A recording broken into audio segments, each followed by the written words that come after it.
News First, Newsline with Faraz Shauketaly.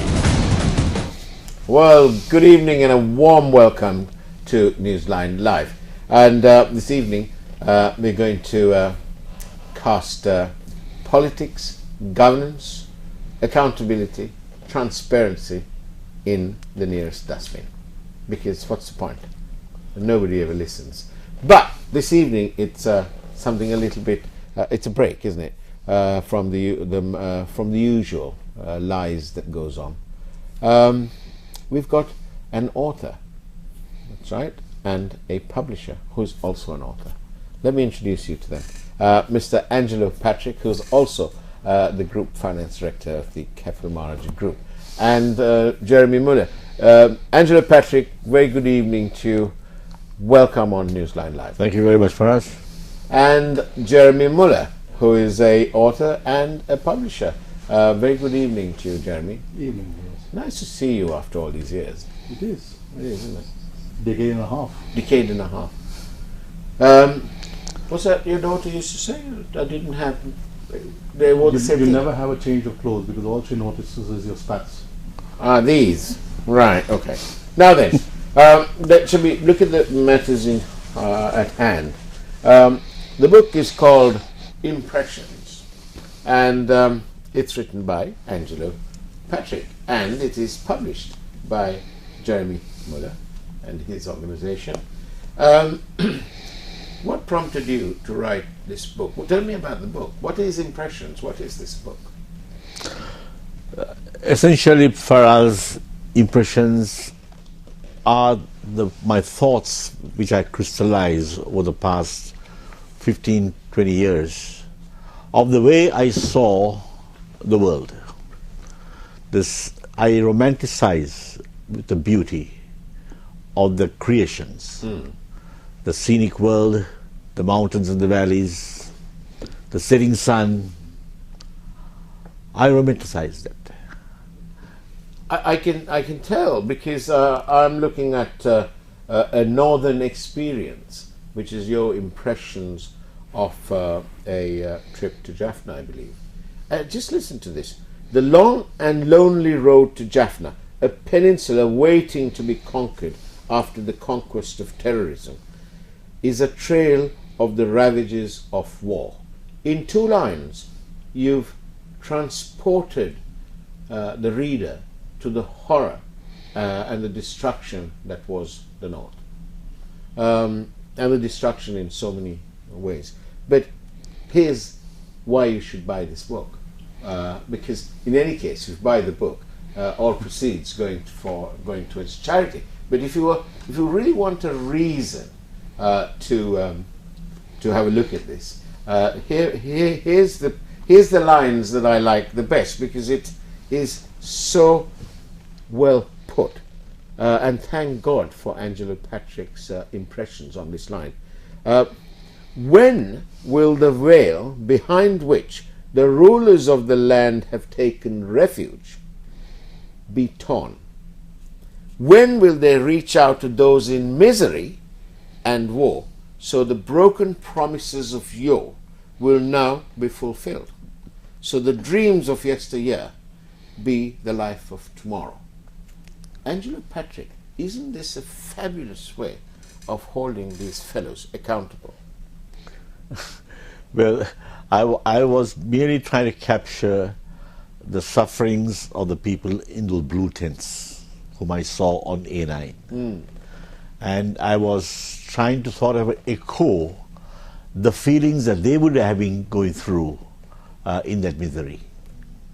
Homes and churches, schools and hospitals, which were once full of love and care, knowledge and wisdom, now stand battered and bruised. Bullet-riddled are the walls. This is fantastic that you were able to capture your imagination, your impression, and put it into a book. Jeremy Muller, what did you do? Did you panic and run out to your office when the call came from Mr. Patrick saying that he'd like you to publish this book? Well, number one, I didn't know who he was. I just knew him by Uncle Patrick, who was introduced to me by another author, strolled in, no idea of his position or standing, and he came to me with these sheaves of paper of sketches and drawings, and he just said, I want this, I want to turn this into a book. And he told me pretty much what he told you. He feels moved to write. And there's, I think the fear in that case always lies with the author, because it takes a special kind of bravery to be able to pour out your most innermost heartfelt feelings onto paper. There is nothing more exposing than that, because once it's out there and once it's open to the world, it can go one of two ways. Now, your reaction to his writing is the best way possible, but there are others that do not see the words. They just see the man, they hold grudges, they have this whole thing about, look, Sri Lankan writing is never going to be as good as the rest of the world. I take umbrage with that. Yeah. Page 88 of Impressions. Up on a mountain cabin in Del Tata. Winding up the snaky mountain road is a lonely bus, ambling up, gasping for breath, through a sleepy town, emptied of its folk this greying morn. Do you know, I can smell the fumes from that bus. This is what Angelo Patrick's impression does to the reader. You've transported us back to that moment which you've managed to capture without the use of a hard disk or HD or anything else. Yes, Faraz, that's really what the prose is, what a prose is all about. A prose is actually a text which is written in the natural flow of speech. It is written in a conversational tone where you feel that the author is sitting in front of you and talking to you, delivering a story of characters, scenarios, plots, settings, in a descriptive manner which lends familiarity to you and transporting you back mentally to that particular setting. If you see my writings here, this prose, you wouldn't see it in the form of a poetry, but it's a paragraph. In this paragraph, you would find several segments when you read. The first two lines, I'll be talking about the hills and the mountains and the valleys and the setting sun. The next line would be completely different. I'll be talking about the wild beauty of the forest, the jungles, the animals roaming around, the birds in flight. The next section will be about the boat on the sea or the lagoon, coming in home after nights of fishing to bringing the bacon home. So this segmental thing which brings out the flavor of each captured. You probably would have played with a kaleidoscope when you were a kid, right? Long time ago, Yeah. Mr. Patrick. Now this prose is something akin to a kaleidoscope. Each segment has its own vibrant color coming out of it. So when I give this book to you, now you're in your youth, I'm giving a kaleidoscope. You keep turning the rim and you'll find segments of vibrant color coming into you. That's what the prose is all about. It's absolutely marvelous. Do you get many finance directors who are also authors, Jeremy? Not really, but then again, at the end of the day, a writer, I don't think is really connected to their profession. Are writers trained, or do they just sort of manifest themselves? I think it starts with for instance, I have a writer who is a criminal lawyer, and he wrote this fantastic novel, science fiction, and the only place that he was moved to write, or actually found the time to write, was not at home or in his leisure time. It was in between court sessions. And he puts this whole book, this whole novel together, alien invasions, time travel to, fantastic, but he has such a lot of fantastic scientific research going into it. And this is all done with looking up Google searches, research on his phone to embellish his writing, and he comes up with a science fiction novel. But if you meet the guy, he's the furthest thing that you would ever think of as a science fiction novelist. I think the main advice for anyone who wants to be a writer, be an author, is to simply start writing and see where it takes you. Because if you're writing from the heart, if you're writing from a desire, internal desire, then you're automatically going to go to the style, to the genre of writing that moves you the most. Whether it is science fiction, whether it is horror, whether it's a detective murder mystery, whether it is a good old Malgudi Day story. But Angelo, how did you keep the notes? There were no tabs long time ago. I mean, or did you start keeping notes when you had a tab? Or do you have a tab? Faraz, I never kept notes. No, I never kept notes. I wrote, Jeremy said his lawyer friend wrote in between court sessions, right? I wrote them while I was traveling. So you had a diary or something? No, I just captured in my mind what I saw. Beauty is in the eyes of the beholder. And when I went back home, or wherever cottage I was staying in, I just took a piece of paper and pencil and started writing what I saw through my eyes. And just commenting on what Jeremy said just now, just start writing, yes. If you want to write a prose, my little advice to people who want to start writing prose is that use simple English. Do not use high-flown, high-sounding words, which probably might require you taking the dictionary off to read and understand what the writer is saying. And secondly, the rule of thumb that I have is don't have more than 25 words in a sentence. You lose the reader. The success of an author is to be understood by the reader. If the reader doesn't understand the author has failed. Well, they say that there's some words, isn't there? Through the eyes of love, you'll see 1,000 stars.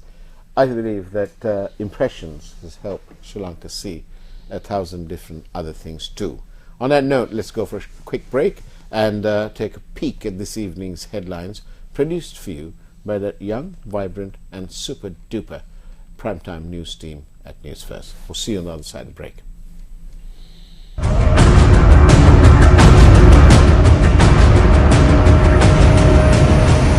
News First, Newsline with Faraz Shauketaly.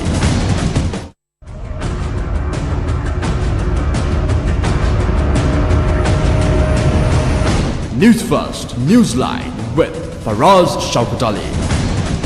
And welcome back to Newsline Live. I'm in conversation with the author of Impressions, Mr. Angelo Patrick, and another author who's also the publisher of Impressions, Mr. Jeremy Muller. Mr. Muller, can I ask you this? In between you putting life into people's writings and so on in the form of publishing a book, what is the current biggest challenge you as a publisher is facing? It is mainly the cost of producing books. Everything from printing costs, paper costs, material costs has skyrocketed, especially since the whole pandemic began. I would say you're looking at a rise of around 40, I think it's now going more up towards a 60% increase in prices. And what this does is it affects the retail price, the end price of the book. And if it goes on for much longer, what is going to happen is either bookshops are going to have to be forced to take a lower sales commission on their sales just so that they can make up for the difference, or books here are locally produced are going to become so expensive that you're not going to be able to afford, or even people who want to purchase a book are not going to be able to afford to do so. It'll be another blow to people's education and all that. Yes, it could be. The wide education. So, I mean, but then again, there are other ways that I think publishers could work together to try to see what we could do collectively to raise funds for such publications to make up for the publishing cost. And you can do that in events, ticketed events, like for instance literary festivals, book readings, various different things that authors do not usually get a chance to be a part of. This, you know, this business about the costs of printing's gone up and all that. It's just all because we don't have any dollars. I think this is well, that could be one of the factors. I think this is more to do with greed. Now the excuse, I mean, it usually happens if you expect that there is going to be a price increase in the future or scarcity. The product that you sell today, even though there is a reasonable price for it, it goes up immediately by a significant percentage, and that in turn, because if I call up a paper supplier today, the first thing they do is they call up another supplier and say, hey, what are you selling this paper for today? Because they don't want to rely on their own prices, they will rely on the highest possible price that somebody else is selling for, just so that they can match the price, just so that they can make the biggest profit margin they possibly can. And you can't exactly blame them either, because times are tough. Every rupee that they can squeeze out from whatever corner that goes into their pocket is something that they can use to better their own lives.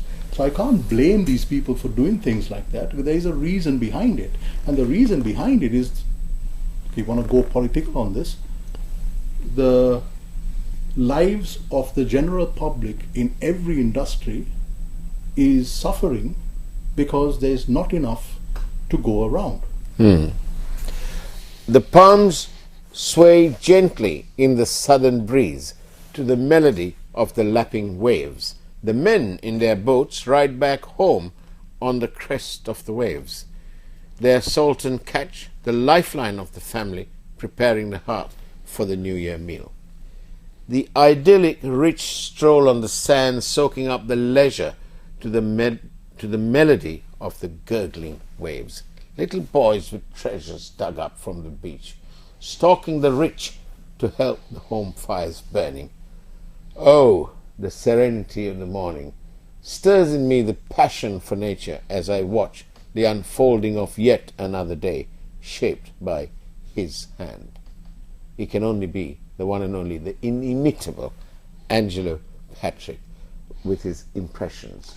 And that was a little description of a little tourist town 2 hours south of Colombo, which is today bursting in the seams almost with tourists. And long may that continue, because we need the dollars.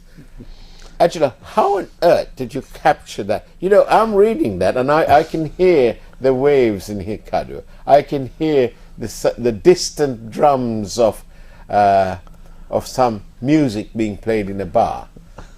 Faraz, don't think I'm one and only who can capture this.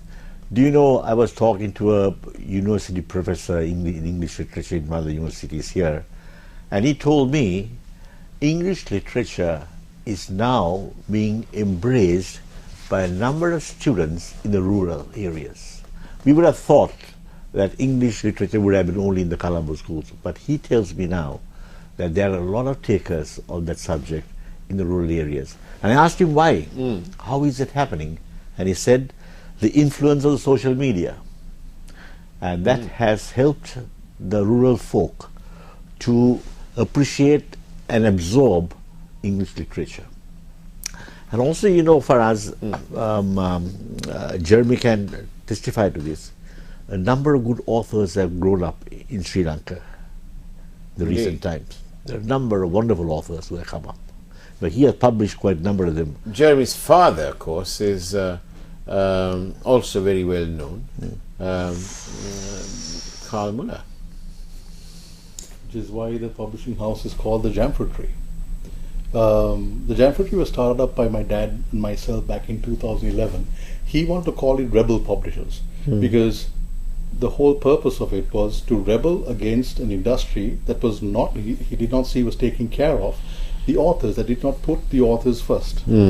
So I said, come on, Dad, Rebel Publishers, they're not going to connect with you. And many times I used to tell my dad, you're an elephant that doesn't know its size. You're the first Sri Lankan author to be internationally published. You won, co-won the very first Gratian Award. You won countless state literary awards. He was actually given a national honor, the Kalakirti. He was shortlisted for various different international awards as well. Yeah. He was published by National Geographic, and the list goes on and on and on. And yet, at the end of the day, my dad would sit back, and when that wave of pride would settle, where's the money? The paycheck comes in once every 6 months and it's meager. It doesn't pay all the bills. And when you have over 60 to, I think he almost had 80 books published, various different forms, over 25 of them internationally published, and everybody knows his name, but when the dust settles, he's just a man sitting in Kandy, writing his heart out and hoping for the best. So when we started this, he wanted to put the author first. That's why he called it Rebel. And I insisted, no, we call it Jam Factory because that's what everyone would remember. Even today, I would have calls coming in, Jam Factory Publications, I heard a lot about you. I know where the name came from. Have you anything to do with Karl Muller? I said, I very proudly I would say, yes, he's my father. And Mr. Patrick, working for the Capital Maharaja Group, as you've done for so long now, you wrote these things down on your various sort of visits and all that, but somebody rather senior at the Capital Maharaja Group, it can't be many because there can't be many more senior than you, right? And they said to me the other day on the phone, because I sent a message, because I was sent I think I met you, and then anyway I saw something, and I sent a message to this person and said, urgently, do you have key man insurance in the name of Angelo Patrick? What? Came the reply, and I said, well, there's this video of him parachuting, skating. It wasn't done too long ago. During Christmas time. Yes. But the question that I was asked really was, do you know whether his wife knew all this? Did your wife know about this? No. Ah, well, she's probably watching the program. She knows now. Well, but I know that the proceeds are going to charity, Impressions. I have to ask you this, right? I'm not living in the past, but I have to ask because I want to know, and it'll help everyone else.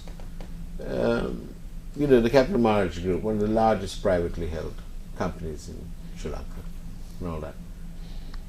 What did my late chairman, your late chairman, Mr. Rajendran Rajamandran, what did he have to say about this? Oh yes, he had a lot to say about it. In fact, he was the first person whom I met up with to tell him that I had the intention of publishing my book. And then he said, I had this script, manuscript in my hand, and he said, let me have a look at that. So I gave it to him. So he just leafed through it a bit and then gave it back to me. He said, read me one. So I read one, sitting across the table. Then he said, okay, read me another one. I read one. Then he said, read me another one. I read again. Then he said, this is fantastic. This has to be published. And I'm going to handle it myself. That's how it started. And he handled it. As it much of the history of our group, there's a story to everything, isn't there? And that story is, I can just picture you seated in his office and doing that. Well, he gave a lot of people a lot of... And the best part was, then he said, I'm going to give you every support to do this. And then he said, okay, before you do that, there's something you're going to do before that. He said, what do you want me to do?